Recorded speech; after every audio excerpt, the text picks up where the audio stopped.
Hello friend, जय हिंद। आप सभी का फिर से हमारे इस यूट्यूब चैनल पर स्वागत है। तो जैसा कि आप सभी को पता है कि जिनका भी बिहार पुलिस का एग्जाम है उनका डेट निकल चुका है। तो आप लोग तैयारी में बिल्कुल धड़ल्ले से लग जाइए।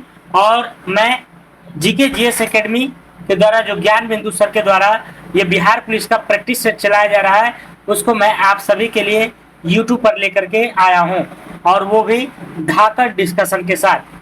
तो अगर आप लोग पीछे का वीडियो नहीं देखे हैं तो जरूर देखिए, प्ले लिस्ट में बना हुआ है 1 से 5 तक। और आज का हमारा जो वीडियो है छठा है, ठीक है। और इसका पीडीएफ प्राप्त करने के लिए मेरा चैनल चलता है, Telegram channel GK GS discussion. वहां से आप आसानी से पीडीएफ को प्राप्त कर सकते हैं, ठीक है। तो चलते हैं, आज की प्रैक्टिस सेट को स्टार्ट करते हैं।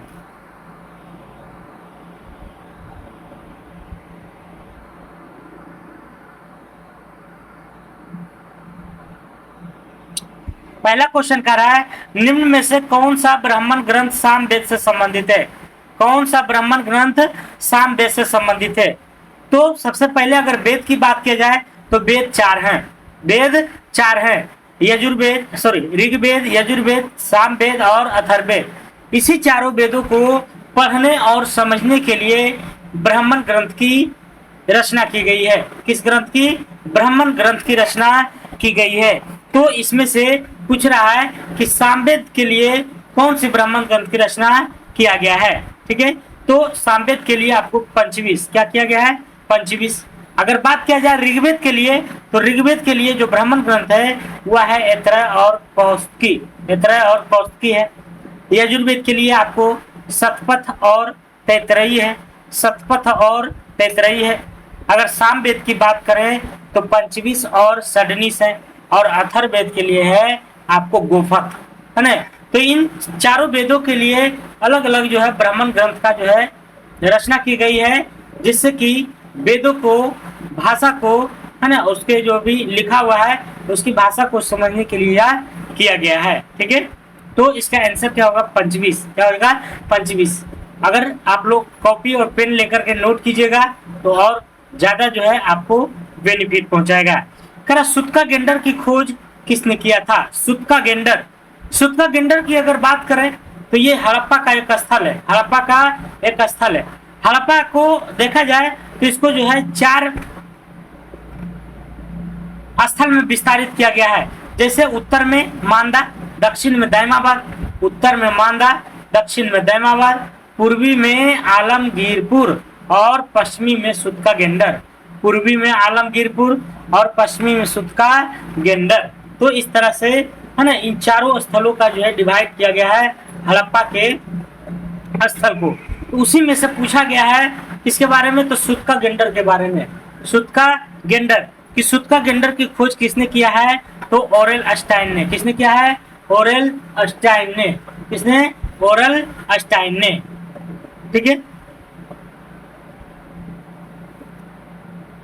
अगर अमलानंद घोष की बात किया जाए तो इन्होंने जो है धौलावीरा की खोज किया था। किसका? धौलावीरा का, है ना, धौलावीरा का। और धौलावीरा की अगर बात किया जाए तो ये राजस्थान में है। कहाँ है? राजस्थान में है। कहाँ है? राजस्थान में है।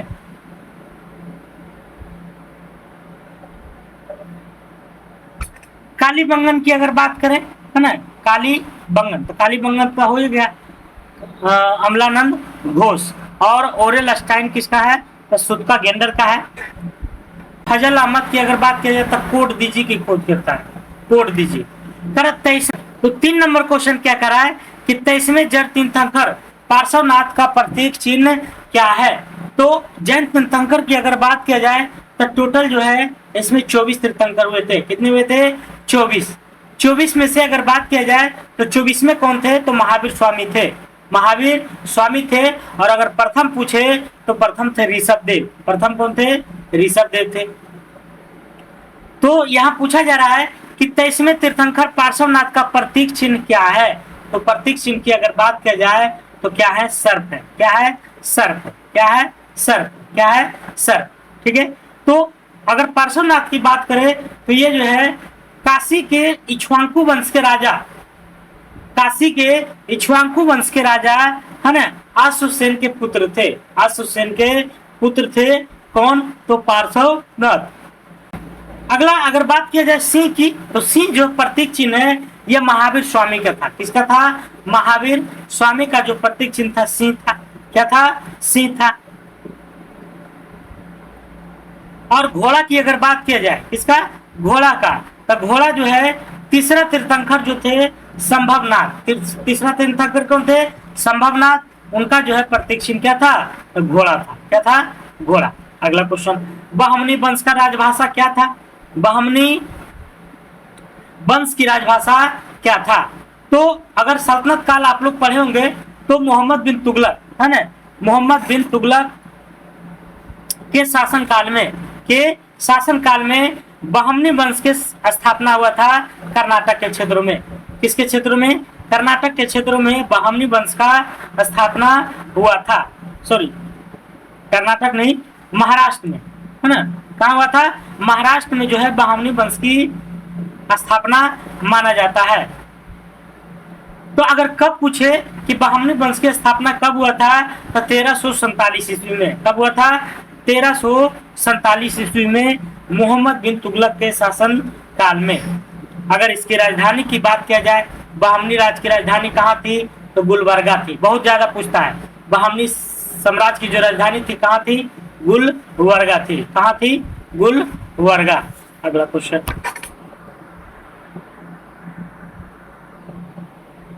अकबर द्वारा दास प्रथा का अंत कब किया गया था? तर अकबर द्वारा, अकबर आप सभी को पता होगा कि मुगल सल्तनत में सबसे जो है प्रतापी राजा के रूप में कौन थे? अकबर थे। कल्याणकारी राजा के रूप में कौन थे? अकबर थे। अकबर को जो है वास्तविक संस्थापक कहा जाता है मुगल वंश का।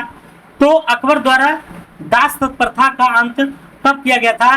तो देखिए इसका ट्रिक देते हैं। दास का अक्षर का है? 2 अक्षर का, तो 2 अक्षर का, लास्ट में 2 है। 1562 ईस्वी में, 1562। तो अकबर द्वारा दास प्रथा का अंत कब किया गया था? 1562 ईस्वी में। इनकी अगर शासनकाल की बात किया जाए अकबर की, तो 1556 से 1605 ईस्वी तक था। 1556 से 1605 ईस्वी तक था। इन्होंने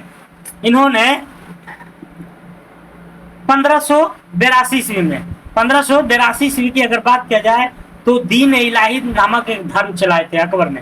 पूछता है क्वेश्चन कि दीन इलाही किसने चलाया? अकबर ने। कब चलाया? 1582 ईस्वी में। अगर उसी में अगर बात किया जाए इलाही संबत की, तो इलाही संबत की स्थापना भी अकबर के द्वारा किया गया था 1583 में। कब किया गया था? 1583 में, है ना। दीन इलाही धर्म की स्थापना कब किया गया था? 1583 ईस्वी में। अगला क्वेश्चन, शिवाजी द्वारा पहली बार सूरत को कब लूटा गया था? देखिए, शिवाजी के द्वारा पहली बार सूरत को कब लूटा गया था, यह क्वेश्चन पूछा जा रहा है। तो शिवाजी की अगर बात करें तो ये मराठा का जो है संस्थापक माने जाते हैं, है ना। तो शिवाजी जो है मराठा के संस्थापक माने जाते हैं, जिसका स्थापना महाराष्ट्र में हुआ था। और शिवाजी एक ऐसे थे जो कि मुगलों को जो है पछाड़ करके रखते थे, उसको चुनौती दे करके रखते थे। ठीक है, तो इसी चुनौती को देखते हुए, है ना, अकबर, है ना, अकबर नहीं कहेंगे, मुगल, है ना, कि मुगलों की जो व्यापारिक राजधानी थी, सूरत थी, या फिर केंद्र कहिए, है ना। तो मुगलों की जो व्यापारिक केंद्र था सूरत था, उसको जो है शिवाजी द्वारा पहली बार सूरत को लूट लिया गया था। तो पहली बार पूछा है यहाँ पे, ठीक है। तो पहली बार की अगर बात किया जाए तो 1664 में लूटा था, और दूसरी बार 1670 में।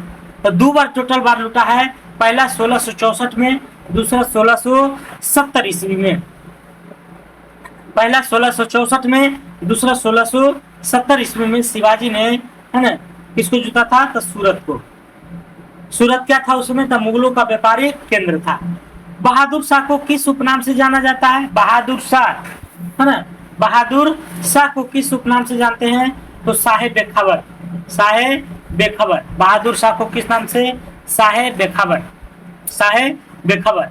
और इस शाह बेखबर का जो कथन दिया था, है ना, किसने दिया था? खफी खान ने। किसने दिया था? खफी खान ने। बहादुर शाह को किस उपनाम से जाना जाता है? तो शाह बेखबर। लंपट मूर्ख की बात करें तो जहादर सा था, लंपट मूर्ख जहादर सा था। ये जो है एक महिला थी लाल परी, है ना, उसी के जो है पीछे में ही रहता था। तो उसका जो बहादुर शाह को किस उपनाम से, लंपट मूर्ख, रंगीला, है ना। तो रंगीला की अगर बात करें तो मोहम्मद शाह रंगीला कहलाता है। क्या कहलाता है, मोहम्मद शाह रंगीला। घृणित कायर की अगर बात करें तो घृणित कायर किसको कहते हैं, फर्रुख सियार को।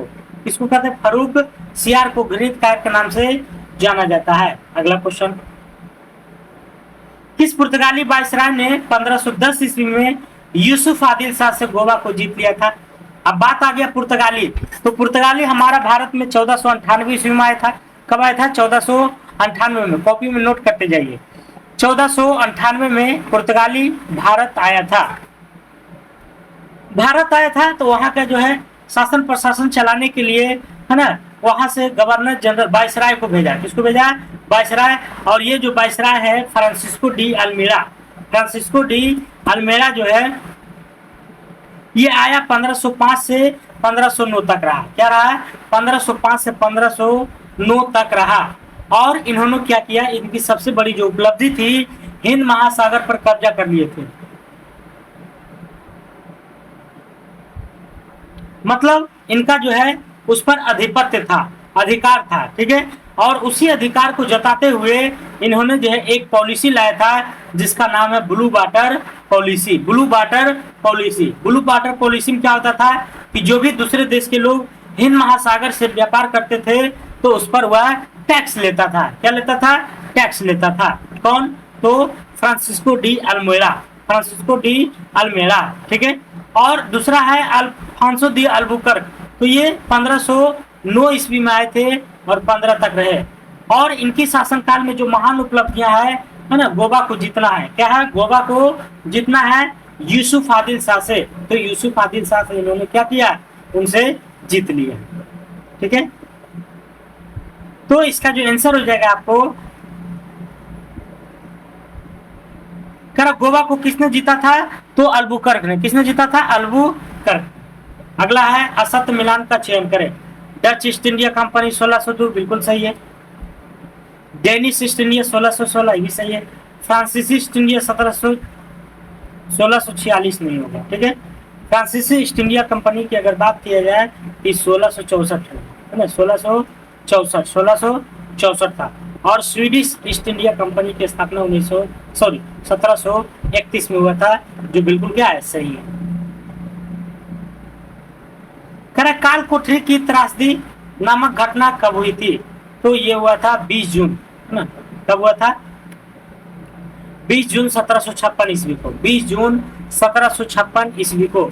मैं इसके बारे में थोड़ा सा समझाना चाहूंगा कि आखिर काल कोठरी है क्या। काल कोठरी की घटना जो 20 जून 1756 को हुआ था वह क्या है, तो ये हुआ था कि जब चाणक्य थे, है ना, जब चाणक्य ने कोलकाता शहर को बसाया था, कोलकाता शहर को बसाया था। और इससे पहले ये 3 गो शहर था, सुतानाती, कोलिकाता और गोविंदपाल। ये तीनों को मर्ज करते हुए जब चाणक्य ने कलकत्ता की स्थापना किया, कलकत्ता की स्थापना किया। चलो यहाँ तक तो ठीक था कि कलकत्ता की स्थापना किया जो है जब चाणक्य ने। सुतानाती और किसका था, कोलिकाता और गोविंदपुर मिला करके क्या किया, तो कोलकाता की स्थापना किया, ठीक है। और स्थापना के उपरांत जो है इन्होंने इसको किलेबंदी करना शुरू किया। किलेबंदी मतलब इसको घेरना शुरू कर दिया। क्या किया, घेरना शुरू कर दिया। तो जब घेरना शुरू किया तो उस समय जो है राजा कौन थे, बंगाल के सिराजुद्दौला थे। कौन थे, सिराजुद्दौला। तो सिराजुद्दौला को जैसे ही पता चला उन्होंने साइड पर गया जहां काम चल रहा था और उन्होंने जो है अंग्रेजों को क्या किया, भगाया। अंग्रेजों को क्या किया, भगाया। लेकिन अंग्रेजों फिर भी नहीं माने और फिर से उसका निर्माण करना शुरू किया। लेकिन अब की बार सिराजुद्दौला आए और सभी अंग्रेजों को पकड़ करके एक छोटे से कमरे में क्या किए, ठूस दिए। क्या किए, ठूस दिया। उसी घटना को हम लोग क्या कहते हैं, ब्लैक होल की घटना 20 जून 1756 कहते हैं।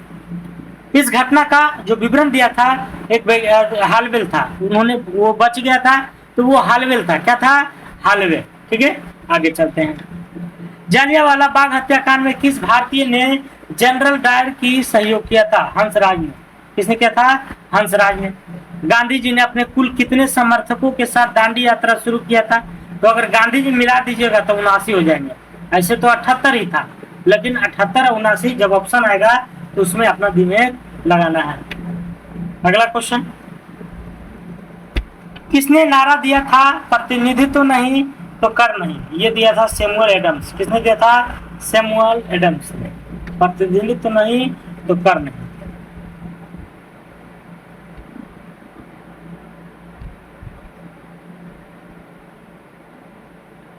करें, यंग इटली की स्थापना किसने किया है? यंग इटली की स्थापना किसने किया है? तो मेजिनी ने। किसने किया है? मेजिनी ने। करें, आकाशगंगा की सबसे नजदीकी मंदाकिनी का नाम क्या है? सबसे नीची मंदाकिनी का नाम क्या है, ये पूछा जा रहा है।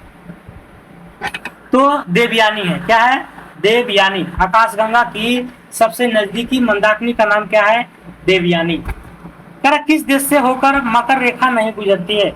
तो मकर रेखा जो है बहुत सारे देशों से गुजरती है। तो मकर रेखा की अगर बात करें किस देश से नहीं गुजरती है, तो इसका जो है मिलान यहाँ करना आवश्यक है। तो इसका जो आंसर हो जाएगा आपको क्या हो जाएगा, कमेंट कीजिएगा। ठीक है, अगला क्वेश्चन मैं इसे बताना चाहूंगा कि किस देश से होकर मकर रेखा नहीं गुजरती है। तो मकर रेखा में जो गुजरने वाली देश है चिली है, अर्जेंटीना है। तो अर्जेंटीना तो नहीं होगा, चिली है, अर्जेंटीना है, आपको पराग्वे है, ब्राजील है ना, पराग्वे है, ब्राजील है, और नामीबिया है। क्या है? नामीबिया है, बोत्सवाना है, साउथ अफ्रीका है, मेडागास्कर है, ऑस्ट्रेलिया है ना। तो ये सब क्या था? ये सब जो है मकर रेखा से गुजरने वाली था, और इसमें से बच गया आपको अर्जेंटीना, वो आपका यहाँ नहीं है। अगला क्वेश्चन, असत्य मिलान का चयन करें। Horn of Africa. Horn of Africa किसको कहा जाता है? तो कर असत्य मिलान का चयन। Horn of Africa Ethiopia, Somalia और जिबूती तीनों को कहते हैं। गोल्ड कोस्ट घाना इसको भी कहा जाता है ना। गोल्ड कोस्ट कहाँ है? तो घाना में। अंध महाद्वीप, अंध महाद्वीप की अगर बात किया जाए तो अफ्रीका में है।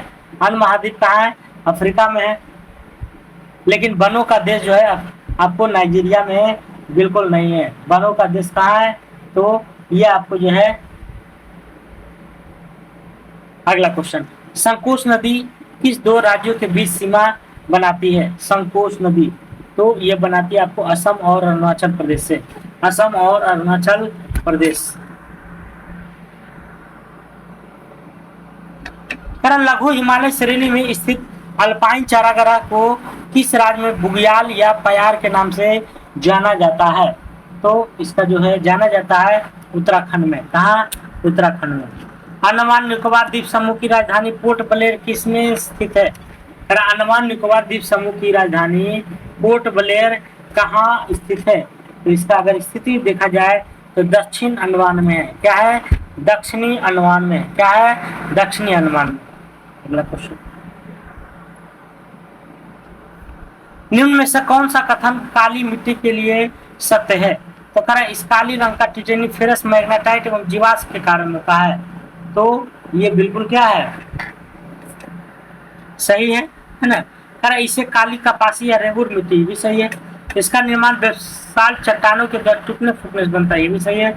और इनमें से क्या है? सभी सही है। कह रहा है विश्व में तंबाकू का सबसे बड़ा उत्पादक एवं उपभोक्ता देश कौन सा है? उत्पादक और उपभोक्ता देश कौन सा है?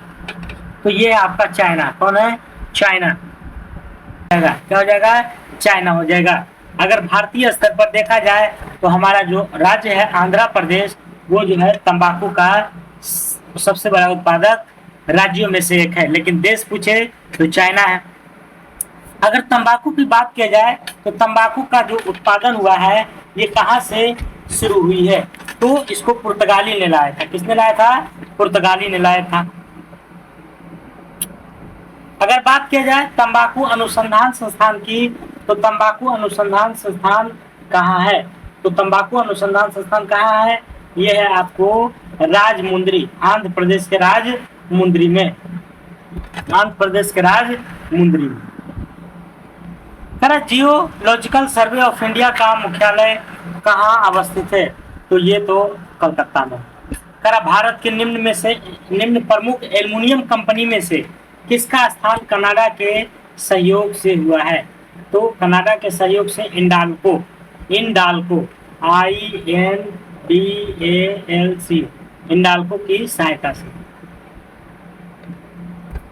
पूर्णतः सौर शक्तिकृत विश्व का प्रथम अंतर्राष्ट्रीय हवाई अड्डा कौन है? तो इसका जो अंतर्राष्ट्रीय हवाई अड्डा है कोचीन अंतर्राष्ट्रीय हवाई अड्डा। क्या है? तो सौर शक्तिकृत है ना, सौर शक्तिकृत मतलब हुआ जो कि है ना सौर से चलती है, सौर प्लेट से चलती है। तो शक्तिकृत विश्व का प्रथम अंतर्राष्ट्रीय हवाई अड्डा कौन है? कोचीन अंतर्राष्ट्रीय हवाई अड्डा। अगला क्वेश्चन,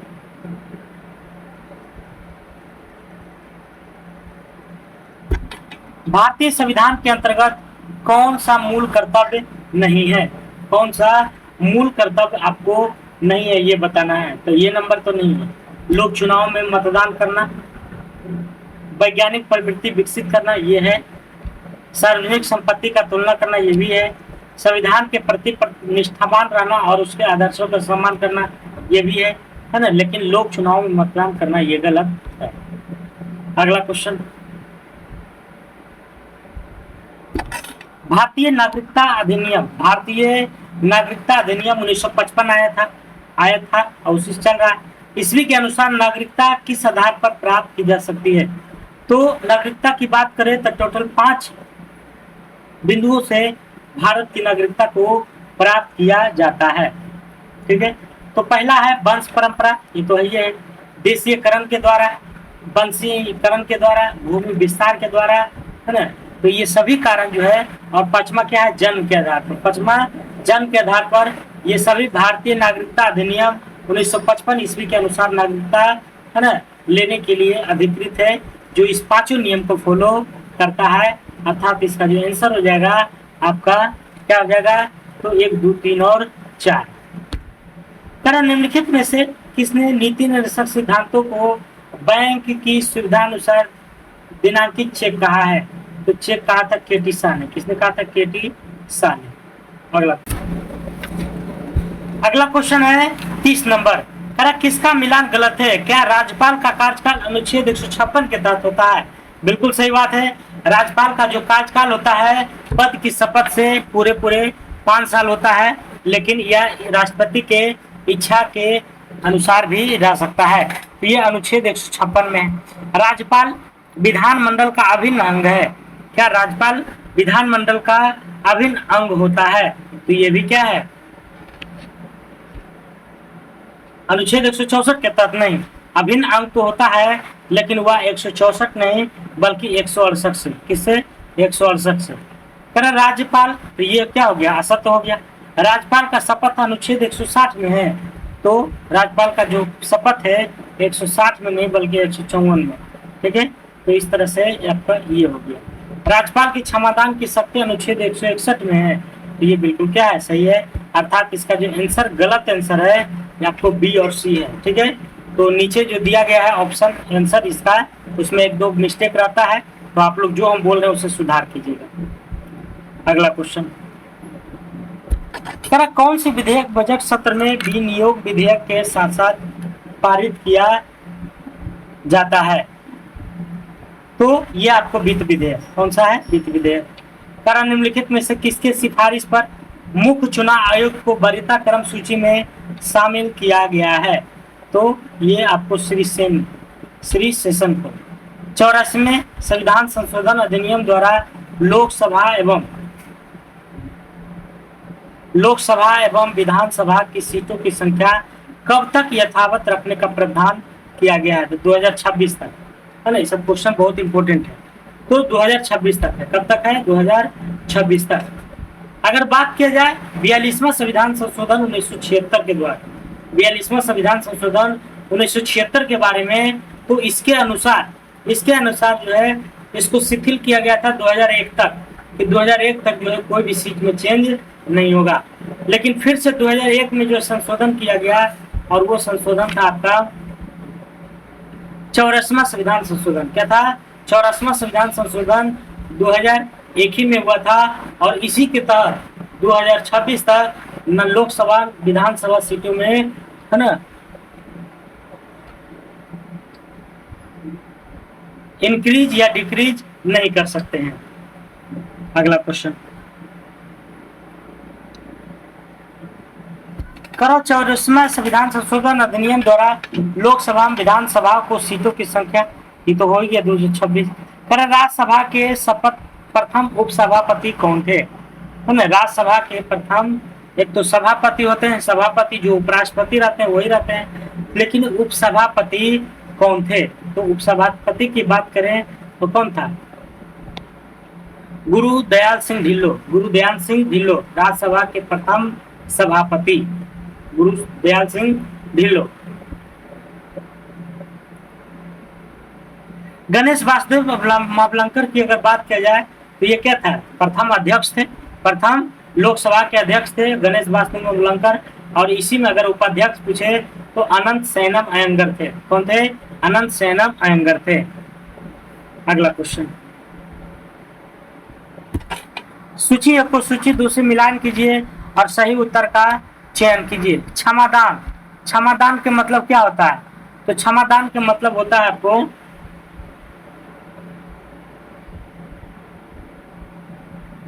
क्षमादान का मतलब होता है पूर्णतः माफ कर देना, पूर्णतः माफ कर देना। क्षमादान का मतलब क्या होता है?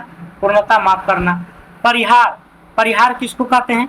तो परिहार की बात की जाए तो दोषी व्यक्ति की सजा की मात्रा को कम करना परिहार कहलाता है। क्या कहलाता है? परिहार। लघुकरण की अगर बात की जाए तो लघुकरण जो है सजा की प्रकृति को बदलाव करना, है ना, सजा की प्रकृति को बदलाव करना लघुकरण कहलाता है। अगर विराम की अगर बात की जाए तो विराम कुछ समय के लिए सजा का क्या होता है? कुछ समय के लिए सजा टलना, ये प्राविलंबन कहलाता है। क्या कहलाता है? प्राविलंबन। ठीक है, तो इसका आंसर अगर देखा जाए तो सी नंबर हो जाएगा। अगला क्वेश्चन,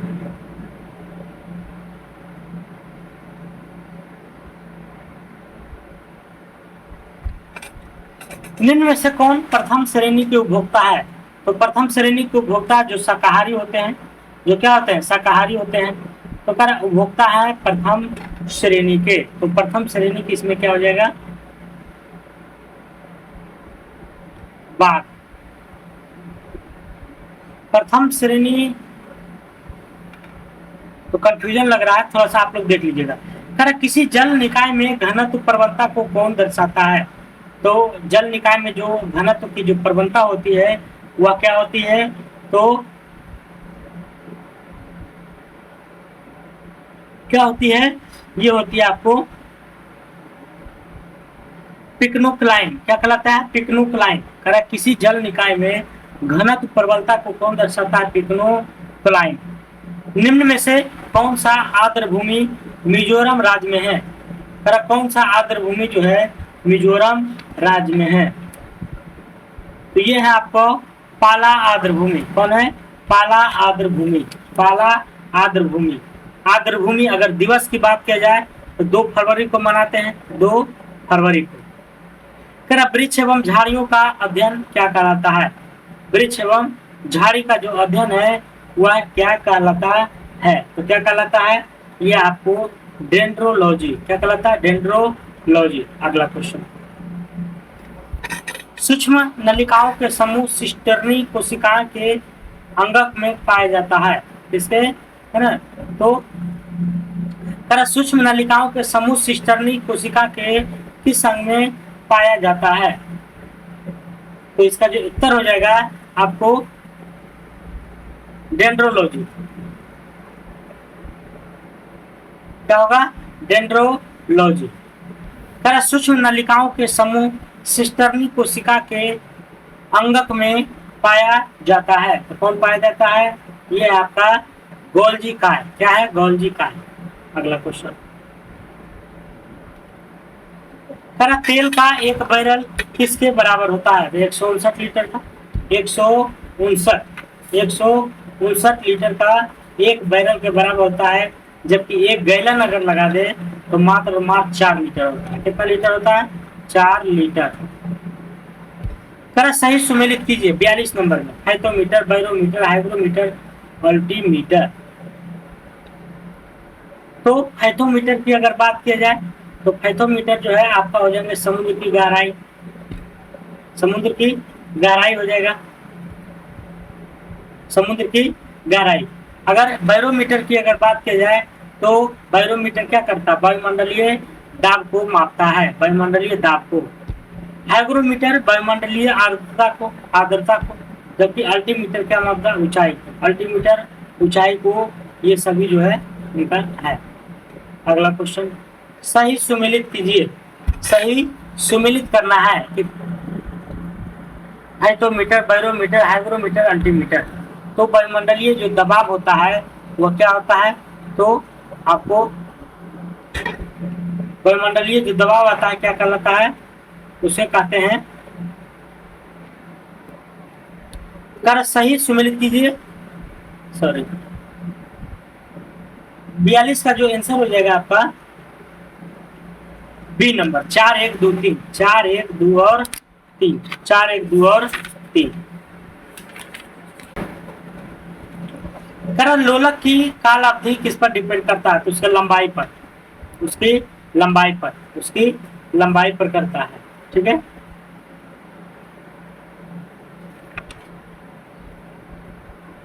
और इसका जो फार्मूला होता है टी बराबर 2 पाई अंडर रूट, है ना, टी बाई। ठीक है, आगे चलते हैं। करा एक रंगीन टेलीविजन में 3 आधारभूत रंगों का मिश्रण का रंग होता है, तो कैसा रंग होता है? लाना, लाल, हरा और नीला। अगला क्वेश्चन, रेफ्रिजरेटर में थर्मोस्टेट का कार्य क्या है? तो एक समान तापमान को बनाए रखना। करा फ्लोरेंस ट्यूब में कौन सी गैस भरी जाती है? प्रतिदीप्त बल्ब में कौन सी गैस भरी जाती है? तो ये है आपको नियोन। कौन है? नियोन। भारत की पहली स्वदेशी एंटी रेडिएशन मिसाइल का नाम है, क्या नाम है? तो इसको अभी, इसका नाम है रुद्रम। क्या नाम है? रुद्रम। कर भारत की पहली स्वदेशी एंटी रेडिएशन मिसाइल का नाम क्या है?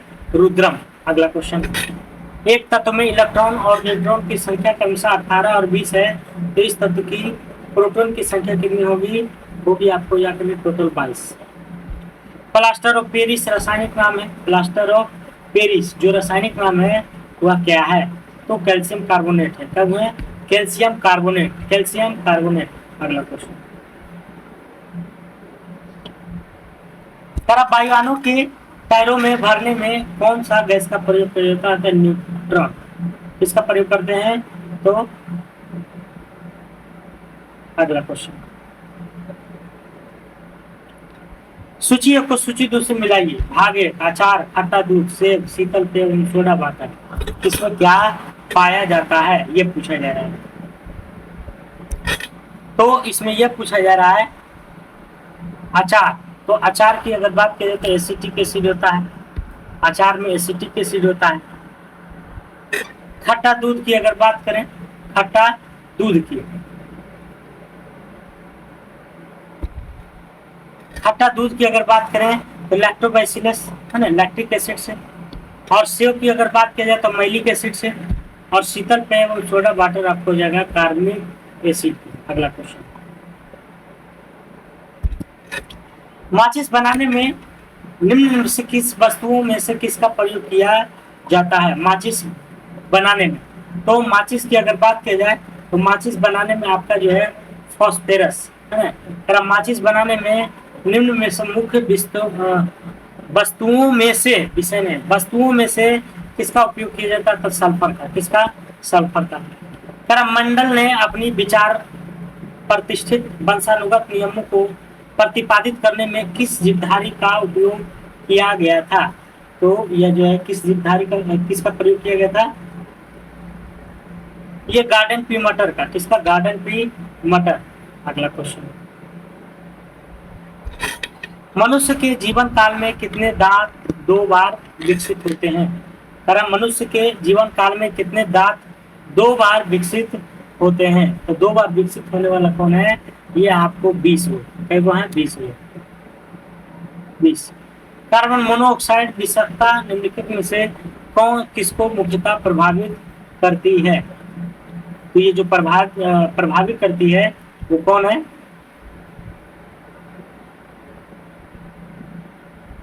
ये आपको डी नंबर, रक्त की ऑक्सीजन को वहन करने की क्षमता को। अगला क्वेश्चन, प्रकाश के निम्नलिखित प्रकारों में से किनका पौधा द्वारा तीव्र अवशोषण होता है? तो पौधा द्वारा जो तीव्र अवशोषण होता है वह कौन है? तो वो है नीला और लाल। अगला क्वेश्चन, विटामिन सी की अगर बात की जाए तो विटामिन सी में अस्कर्बी हो जाएगा, विटामिन ए में रतौंधी हो जाएगा, विटामिन बी1 में बेरी हो जाएगा, रक्त अल्पता हो जाएगा फोलिक एसिड में। अगला क्वेश्चन, सूची को सूची दो। एक तरफ हार्मोन है और दूसरी तरफ उसकी स्रावित ग्रंथियां हैं। ठीक है, तो इसका जो उत्तर हो जाएगा आपका ए नंबर हो जाएगा। प्रोजेस्टेरोन थायराइड का, टेस्टोस्टेरोन अग्नाशय का, थायरॉक्सिन गर्भाशय का और इंसुलिन हो जाएगा अंडाशय का। अगला क्वेश्चन, निम्न में से कौन सा जल जनित रोग है? निम्न में से कौन सा जल जनित रोग है? तो जल जनित रोग की अगर बात की जाए तो हैजा है। कौन है? हैजा। जल जनित रोग कौन है? हैजा है। इसको हैजा को कोलरा भी कहते हैं। अगर चेचक की बात की जाए तो वायरस से होता है, मलेरिया प्रोटोजुआ से होता है और तपेदिक होता है आपको बैक्टीरिया। तपेदिक किससे होता है? तो बैक्टीरिया से। केसर मसाला बनाने के लिए पौधे का कौन सा भाग उपयोग में लाया जाता है? तो बतिकांग स्टिग्मा। मानव विकास सूचकांक का प्रतिपादन कब हुआ था? तो 1990 में हुआ था। इसका जो विकास का जो सिद्धांत दिए है महबूब उल हक और कौन थे? तो एक और व्यक्ति थे, महबूब उल हक थे और आपका अमर्त्य सेन थे। अमर्त्य सेन। अगला क्वेश्चन, मानव विकास सूचकांक तो हो ही गया। फ्रेंच ओपन 2023 में पुरुष एकल का खिताब किसने जीता है? फ्रेंच ओपन, तो फ्रेंच ओपन की अगर बात की जाए किसने जीता है? तो नोवाक जोकोविच। अगला क्वेश्चन, निम्नलिखित कथनों पर विचार कीजिए। डॉक्टर मनोज सोनी यूपीएससी के नए अध्यक्ष हैं, बिल्कुल सही है। अनिल कुमार जैन पेट्रोलियम और प्राकृतिक गैस नियामक बोर्ड के नए अध्यक्ष बने, ये भी सही है। तो ये 1 और 2 दोनों क्या है? सही है। अगला क्वेश्चन, हाल ही में हुए नियुक्तियां के संबंध में कौन सा सुमेलित है? कौन सा सुमेलित है? तो आपका जो हो जाएगा भारत के नए कानून मंत्री। भारत के नए कानून मंत्री। प्रधानमंत्री मोदी ने लिटिल इंडिया गेटवे की आधारशिला किस देश में रखी है? तो ये रखी थी ऑस्ट्रेलिया। कहाँ रखी है? ऑस्ट्रेलिया में। अगला क्वेश्चन, किसी देश का आर्थिक विकास किस पर निर्भर करता है? तो किसी देश का अगर आर्थिक विकास है तो वह किस पर डिपेंडेंट है? वो है आपका जाकर के, है ना, प्राकृतिक संसाधन, पूंजी निर्माण और बाजार के आकार, उपयुक्त में से सभी। अगला है अंतर्राष्ट्रीय गैर लाभकारी संगठन रिपोर्ट्स विदाउट बॉर्डर्स द्वारा जारी विश्व प्रेस स्वतंत्रता सूचकांक में भारत की रैंकिंग कितना है? तो भारत की रैंकिंग की अगर बात की जाए तो ये है आपको 161वां। कौन है? 161। ठीक है। अगला क्वेश्चन, पहला महिला रोजगार कार्यालय कहाँ स्थित है? भारत का प्रथम महिला रोजगार कार्यालय कहाँ पर स्थित है? तो जयपुर में। कृत्रिम उपग्रह को अंतरिक्ष में प्रक्षेपण करने वाली प्रथम देश कौन सा है? कृत्रिम उपग्रह को अंतरिक्ष में प्रक्षेपण करने वाला प्रथम देश का कौन सा है? तो इसमें जो हो जाएगा आपको, है ना, रूस का। इसका रूस का। किसी देश की आर्थिक समृद्धि का सर्वाधिक उपयुक्त मापदंड क्या होता है? तो क्या होता है? ये आपको प्रति व्यक्ति आय, वास्तविक आय। अगला क्वेश्चन, यूनानी किस देश की समाचार एजेंसी है? यूनानी, तो यूनानी जो है आपका भारत के ही है। कहाँ पे? भारत का है। यूरोपीय संसद का मुख्यालय कहाँ स्थित है? तो यूरोपीय संसद का जो मुख्यालय है कहाँ है? वो कहाँ है? तो ये है आपको लग्जमबर्ग में। कहाँ है? लग्जमबर्ग में। निम्नलिखित में से सऊदी अरब की राजधानी कहाँ स्थित है? तो सऊदी अरब की राजधानी कहाँ है?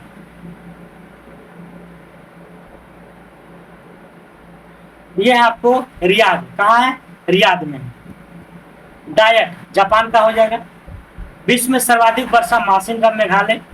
तरह जीवन की गुणवत्ता में सुधार की माप के लिए किसने मेजर ऑफ इकोनॉमिक वेलफेयर विकसित किया है? तो ये किसने किया है? ये की है आपको विलियम नोरधास ने। किसने किया? विलियम नोरधास। अगला क्वेश्चन, शांति वन में किस महापुरुष का समाधि स्थल है? पंडित जवाहरलाल नेहरू का। प्रादेशिक सेना का स्थापना किस वर्ष हुआ था? प्रादेशिक सेना का जो स्थापना हुआ था वह कब हुआ था? तो ये हुआ था आपको 1949 में। कब हुआ था? 1949 में। भांगड़ा, गिद्दा, डब, दमन कहाँ का है? पंजाब का है। पर सन 1950 से 51 में भारतीय अर्थव्यवस्था में द्वितीय क्षेत्र का योगदान कितना था? तो द्वितीय क्षेत्र कितना था? आपका 15% था। कितना था? 15%। ठीक है, तो आज का 80 क्वेश्चन जो है समाप्त हो चुका है। तो आप लोगों का क्लास कैसा लगा जरूर बताइएगा कमेंट बॉक्स में। ठीक है, और इसका PDF Telegram channel GK GS पर चला जाता है। तो आज के लिए इतने ही दोस्तों। जय हिंद, जय भारत।